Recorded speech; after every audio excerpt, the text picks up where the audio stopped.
Usa ka pulis ug boat operator luwas nga nakitaan human sa duha ka adlaw nga nawagtang samtang naglawig sa kadagatan. Si Luan Mirondina sa exclusive report. Init ug higpit nga gakos ug pag-abi-abi ang gisugat kanila ni PO3 Gifredo Hampak ug Reynaldo Felicidad dihang miabot sila sa Tagbilaran City Port sa Bohol niadtong Disyembre 22 sa gabii. Kini human sa duha ka adlaw nga nawa sila sa kadagatan. Suma pa ni Hampak pasado alas 5 sa buntag niadtong Disyembre 19, pabalik na unta sila sa Luay gikan sa Pamilakan Island uban ni Felicidad ang boat operator sa iyang bangka. Karga nila ang duha ka baka ug kanding. Apan kalit lang mikusog kaayo ang uwan o gumikan sa nasinati nga low pressure area o LPA nga nakaapekto sa Visayas ug Mindanao. Maong di na nila makita ang isla sa Bohol ug napadpad sila paingon sa Siquijor.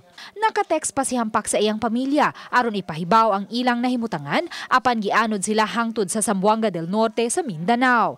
Aron maibanan ang sobrang gutom ug kauhaw, mihimo silang pamaagi aron mabuhi. Ang gibot to para makasurvive kanang mga sagbot sa dagat mo na yung gamit nga pagkaon na mo. Ang kaon mo na ang tubig na mo, kung may tubig dala, kuan, kapis dagat ang mga imunon ginagmay na naiuwan nga kuan, so ginagmay mong imunon. Hilabihan ang kabalaka nga gibati sa ilang mga pamilya sa Bohol, maong nangayo sila og tabang sa Philippine Coast Guard. Mitabang usab ang Philippine Air Force ug Philippine National Police sa pagpangita sa duha. Dihang naa na sila sa kadagatan sa Dapitan City, usa ka mananagat ang nakakita og miluwas kanila. Sa ilang pag-uli sa Bohol, hilabihan ang ilang pasalamat uban ang ilang pamilya aron magkauban sila sa Pasko. Sobra pa sa kalipay. Sobra pa. Tungod kay nakabalik ko sa pamabutang Pasko, nakabalik ko sa akong utang na tauhan. Pinakamasayang regalo sa Pasko.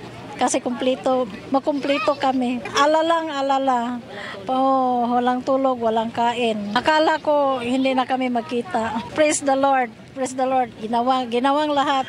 Ang lahat ng maraming nag-effort sa itong nangyayari sa kanya. Suma sa Philippine Coast Guard, lisod ang ilang gipahigayong search and rescue gumikan kay way navigational equipment nga gida sila si Hampak ug Felicidad.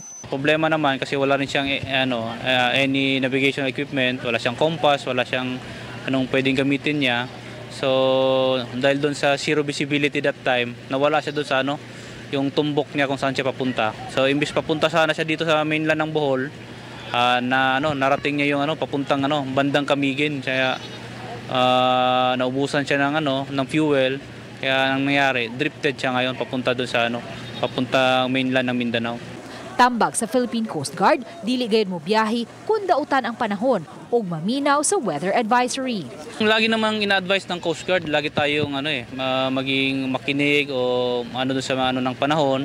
Regular naman yung pagbibigay ng abiso ng Coast Guard, ng Pag-asa kung ano yung magiging panahon. So at the same time, huwag din tayo masyado magkumpiyansa. Dapat may mga navigation equipment tayong dala, yung mga kahit malilit na bangka tayo. Luan Mirondina, Balitang Basta.